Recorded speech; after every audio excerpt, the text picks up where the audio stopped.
Hello दोस्तों, कैसे हैं आप सब लोग। आज का हमारा टॉपिक रहेगा हार्डवेयर तथा सॉफ्टवेयर शिक्षा तकनीकी में अंतर। हार्डवेयर उपागम क्या है और सॉफ्टवेयर उपागम क्या है ना। कठोर उपागम कह सकते हैं और मृदुल उपागम भी बोल सकते हैं। Hardware approach and software approach भी बोला जा सकता है। Clear guys. सो यहाँ पे है क्वेश्चन कैसे आएगा। शिक्षा तकनीकी के कठोर शिल्प उपागम एवं मृदुल शिल्प उपागम में अंतर स्पष्ट कीजिए, ऐसा भी पूछा जा सकता है। और हार्डवेयर और सॉफ्टवेयर भी बोला जा सकता है, या कठोर उपागम पूछ सकता है केवल, या फिर वैसे जो ज़्यादा चांसेस हैं वो दोनों के ही पूछे जाने के हैं कि एक साथ ही पूछेगा जब भी पूछेगा। सो गाइज, यहाँ पे आपको क्वेश्चन भी पता लग रहा है कि कैसे पूछा जाएगा और उसका आंसर क्या देना है। वो भी अलग अलग पूछ लिया तो आप थियोरेटिकल पार्ट भी लिख सकते हैं, और डिफरेंस पूछ लिया तो बीच में लाइन खींच देना है ना, तो वो अंतर हो जाएगा। तो अर्थ क्या है हार्डवेयर उपागम का।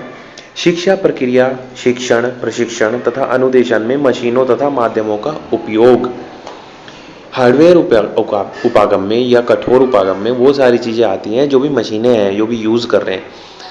जैसे कि अभी जो कंप्यूटर है या प्रोजेक्टर है, ये सारे क्या हैं, कठोर उपागम है, हार्डवेयर हैं जिसको हम टच कर सकते हैं। सॉफ्टवेयर क्या होता है, जिसको हम टच नहीं कर सकते, जो इस हार्डवेयर के अंदर चलेगा, है ना।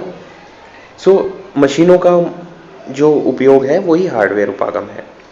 सॉफ्टवेयर में क्या है, शिक्षा के उद्देश्य हेतु शिक्षण, प्रशिक्षण तथा अनुदेशन में वैज्ञानिक अधिनियमों का प्रयोग, जो प्रिंसिपल्स हैं जो भी उनमें सॉफ्टवेयर यूज़ करते हैं, जो भी हम वीडियो क्लिप दिखा रहे हैं या कोई ऑडियो क्लिप सुनवा रहे हैं, है ना, या फोटो फ्रेम बाय फ्रेम चल रहे हैं, वो सारे सॉफ्टवेयर में आएंगे। अवधारणा क्या है, एजम्पशन। मानव भी मनुष्य की भांति कार्य करता है। पृष्ठपोषण प्रविधि मानव व्यवहार में प्रयुक्त की जाती है, जिससे यह अपेक्षित व्यवहार परिवर्तन किया जा सकता है। मानव भी मशीन की भांति कार्य करता है, मनुष्य गलत यहाँ पे प्रिंट हो रखा है ना। मानव भी मशीन की भांति कार्य करता है। पृष्ठपोषण प्रविधि मानव व्यवहार में प्रयुक्त की जाती है, जिससे अपेक्षित व्यवहार परिवर्तन किया जाता है। ये अवधारणा है। मानव व्यवहारों में परिवर्तन किया जा सकता है सॉफ्टवेयर उपागम में। ये सापेक्ष होते हैं, इनका मापन किया जा सकता है। प्रभावशाली शिक्षक तैयार किए जा सकते हैं। मानव की कोई प्रणाली संपूर्ण अथवा संपन्न नहीं है, विकास की आवश्यकता है। ये इसका अजम्पशन, एज्यूम कर लिया गया है इन्होंने, है ना। डेवलपमेंट तो खैर हर जगह दोस्तों रिक्वायर्ड है। प्रिंसिपल्स क्या है, हार्डवेयर का मुख्य सिद्धांत है पृष्ठपोषण। पृष्ठपोषण होता है गाइस फीडबैक, है ना, जो पूछा जाता है कि कैसा लगा, है ना, तो आप जो उसमें आंसर करते हैं कि हाँ ये चीज़ अच्छी है या बुरी है, तो दिस इज कॉल्ड फीडबैक, जिसे साइबरनेटिक मनोविज्ञान भी कहते हैं। सॉफ्टवेयर में मौलिक तथा सामाजिक अधिनियमों का उपयोग होता है। पुनर्बलन तथा पृष्ठपोषण दोनों का ही उपयोग किया जाता है। पुनर्बलन होता है गाइस सुदृढ़ीकरण, है ना, सुदृढ़ बनाना, करना, और पृष्ठपोषण फीडबैक। नेक्स्ट आता है माध्यम मीडियम क्या है ना। मशीनों के उपयोग से प्रसारण में सहायता मिलती है। बिल्कुल, अगर मशीनें नहीं होंगी तो प्रसारण किस पे करेंगे, सॉफ्टवेयर चलेगा कहाँ। शिक्षक छात्र की दूरी कम होती है। दूरवर्ती शिक्षण भी किया जा सकता है। दूरवर्ती शिक्षण, आप अगर ये वीडियो देख रहे हैं तो ये दूरवर्ती शिक्षण ही है, जो कि आपके हाथ में भी एक हार्डवेयर होगा जिसमें ये सॉफ्टवेयर रन कर रहा है ना। तो ये हार्डवेयर सॉफ्टवेयर उपागम ही है। सॉफ्टवेयर उपागम में शिक्षा का वैकल्पिक रूप दूरवर्ती शिक्षा माध्यम के उपयोग की देन है। मुक्त विश्वविद्यालयों की स्थापना हुई है। मतलब ये है कि विश्वविद्यालय में जाने की आपको जरूरत नहीं है, कहीं भी आप शिक्षा ग्रहण कर सकते हैं। सहायक सामग्री, हार्डवेयर में दृश्य श्रव्य सामग्री का उपयोग शिक्षक द्वारा स्वयं तथा प्रक्षेपकों की सहायता से शिक्षण को प्रभावशाली बनाता है। इसमें सहायक सामग्री के उपयोग से अधिगम परिस्थितियों को उत्पन्न करना, शिक्षण उद्देश्यों को प्राप्त करना होता है। सॉफ्टवेयर बनाना है, जितना अच्छा बनाएंगे उतना अच्छा शिक्षण जो अधिगम है, लर्निंग है, वो उतना ही अच्छा, प्रभावशाली और उतना ही रुचिकर हो जाएगा। बी पॉइंट है हार्डवेयर में, सहायक सामग्री तथा मशीनों के उपयोग से मूल अनुभव को प्रदान करने का प्रयास किया जाता है कि जैसी चीज़ें हैं वैसी ही दिखेंगी। अब मैं आपको कितना भी बता लूँ, अगर मुझे पता है किसी चीज़ के बारे में, मैंने यूज़ किया है किसी मशीन का और आपने वो आज तक नहीं देखी, तो मैं कितना भी बता लूँ आप वो एग्जैक्ट एज्यूम नहीं कर पाएंगे, वो फीलिंग नहीं आ पाएगी, है ना। लेकिन अगर मैं फ़ोटो दिखा रहा हूँ या मशीन को ही लेके आ रहा हूँ आपके पास, तो आप एग्जैक्ट एक ही बार में समझ जाएंगे कि हाँ टीचर क्या बताना चाह रहा है। सहायक सामग्री तथा मशीनों के उपयोग से समुचित अधिगम परिस्थितियों को उत्पन्न करने का प्रयास करते हैं जिससे अपेक्षित व्यवहार परिवर्तन किया जा सके। सॉफ्टवेयर, हार्डवेयर में सॉफ्टवेयर चलाओ, वैसे ही वीडियो दिखाओ, तो ये प्रयास किया जाता है कि आपको जो लर्निंग है वो उतनी ही फास्ट और बढ़िया हो सके और जो चीज़ हम बताना चाह रहे हैं वो ये एक्चुअल आपकी समझ में आ सके। क्लियर है गाइस? अन्य रूप क्या क्या है इसके? हार्डवेयर को सापेक्षिक तकनीकी भी कहते हैं। मशीनें शिक्षा के लिए निर्मित नहीं हुई अपितु शिक्षा में अन्य साधनों का भी उपयोग करते हैं।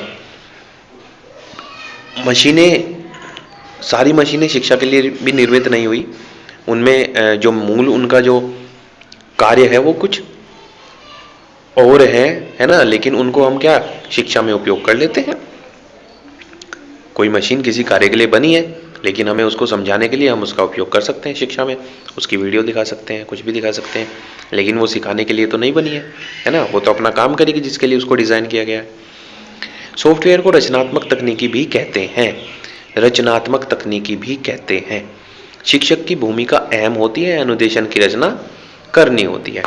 जैसे सॉफ्टवेयर तो आपके मोबाइल में चल रहा है अभी, बट टीचर की यहाँ पे भी रिक्वायरमेंट है, एक्सप्लेनेशन की नीड है। अदरवाइज तो देखिए किताबों में सब कुछ लिखा हुआ है, लेकिन फिर भी निर्देशक की जरूरत हमें पड़ती है ना। उदाहरण हार्डवेयर उपागम के शैक्षिक रेडियो, ट्रांजिस्टर, दूरदर्शन, कंप्यूटर, प्रक्षेपक, सिरोत्तर प्रक्षेपक, चित्र विस्तारक प्रक्षेपक, चलचित्र प्रक्षेपक। प्रक्षेपक ये सारे होते हैं आपके जो प्रोजेक्टर को बोल रहे हैं, है ना, ऑडियो वीडियो आदि। सॉफ्टवेयर में सारे सॉफ्टवेयर ही आते हैं। अभिक्रमित अनुदेशन, शाखीय, रेखीय, अन्य अनुदेशन, प्रशिक्षण प्रतिमान, सूक्ष्म शिक्षण, अनुकरणीय शिक्षण, अंतःक्रिया विश्लेषण प्रणाली, विश्लेषण पाठ योजना का प्रारूप, शिक्षण नियोजन आदि, ये सब आपके सॉफ्टवेयर उपागम के पार्ट है ना। इनको हम आगे आने वाली वीडियोस में अच्छे से अलग अलग को भी डिफाइन करेंगे कि क्या क्या होते हैं। अब आता है प्रकार। हार्डवेयर है अप्रक्षेपित उपकरण, प्रक्षेपित उपकरण, चलचित्रों का प्रक्षेपण, भाषा प्रयोगशाला, शिक्षण मशीन, कंप्यूटर सहायक अनुदेशन आदि, ये सारे इसके टाइप्स हैं। अलग अलग टाइप्स में है, अलग अलग हार्डवेयर का इस्तेमाल करते हैं ताकि हम इसको और अधिक प्रभावशाली बना सकें शिक्षण की प्रक्रिया को। सॉफ्टवेयर में आता है शिक्षण तकनीकी, अनुदेशन तकनीकी, प्रशिक्षण तकनीकी, व्यवहार तकनीकी, प्रणाली विश्लेषण या प्रबंधन तकनीकी, दूरवर्ती शिक्षा आदि, ये सारे सॉफ्टवेयर उपागम में आते हैं।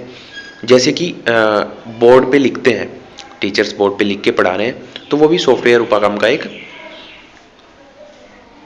एग्जाम्पल है ना, कि जो आपको विजुअल वो वहाँ पे विजिबल है वो सॉफ्टवेयर में आता है। हार्डवेयर लगता है लेकिन वो सॉफ्टवेयर में आता है ना गाइस। अब आता है परस्पर संबंध। सॉफ्टवेयर के बिना हार्डवेयर अधूरा है। हार्डवेयर कुछ नहीं कर सकता अगर सॉफ्टवेयर नहीं है, नहीं चलेगा, वो काम करेगा ही नहीं। सॉफ्टवेयर के उपयोग में मशीन शिक्षण तथा अनुदेशन का कार्य करती है। हार्डवेयर के बिना भी सॉफ्टवेयर कार्य करते हैं, जैसे कि अभिक्रमित अनुदेशन, पाठ योजना, शिक्षण सहायक सामग्री, दृश्य श्रव्य का उपयोग आदि, परंतु मशीनों व प्रक्षेपकों के उपयोग से शिक्षण की प्रक्रिया और ज़्यादा रुचिकर, प्रभावशाली ये हो जाती है ना। उसमें इंटरेस्ट आने लगता है क्योंकि हमें सारी चीज़ें विजिबल होती हैं। अदरवाइज तो मैंने अभी आपको बताया जो ब्लैक बोर्ड है, ग्रीन बोर्ड है, ये सारे क्या हैं, सॉफ्टवेयर उपागम में आते हैं। लेकिन हम जो आपकी टेक्नोलॉजी का यूज़ कर रहे हैं, वीडियो वगैरह, प्रोजेक्टर वगैरह, है ना, इनसे और ज़्यादा प्रभावशाली और रुचि उत्पन्न होती है छात्रों की।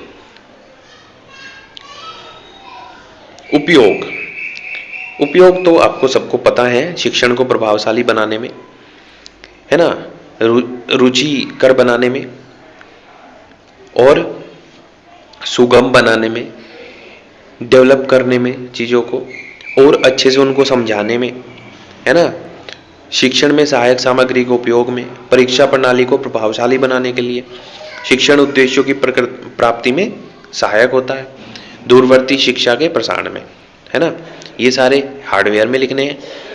कक्षा शिक्षण की अंतःक्रिया को प्रभावशाली बनाने में सॉफ्टवेयर उपागम, छात्रों में अपेक्षित व्यवहार परिवर्तन लाने में, शिक्षण के उद्देश्यों को प्राप्त करने में, शिक्षण कौशलों का विकास करने में, सुधारात्मक शिक्षण की व्यवस्था में, प्रबंधन में सुधार एवं परिवर्तन में, परीक्षा प्रणाली में सुधार तथा विकास, अनुदेशन अवयवों का विकास, शिक्षण सिद्धांतों का विकास।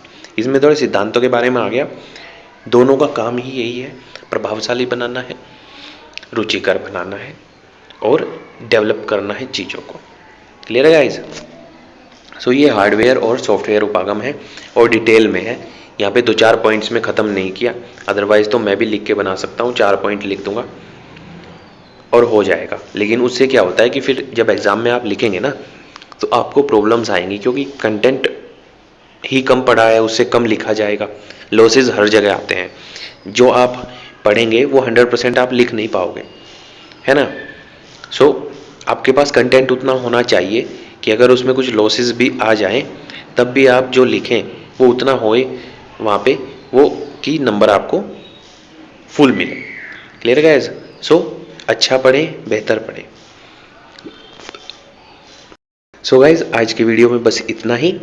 नेक्स्ट वीडियो में हम मिलते हैं कुछ नए पॉइंट्स के साथ में, कुछ नई इंटरेस्टिंग चीज़ों के साथ में।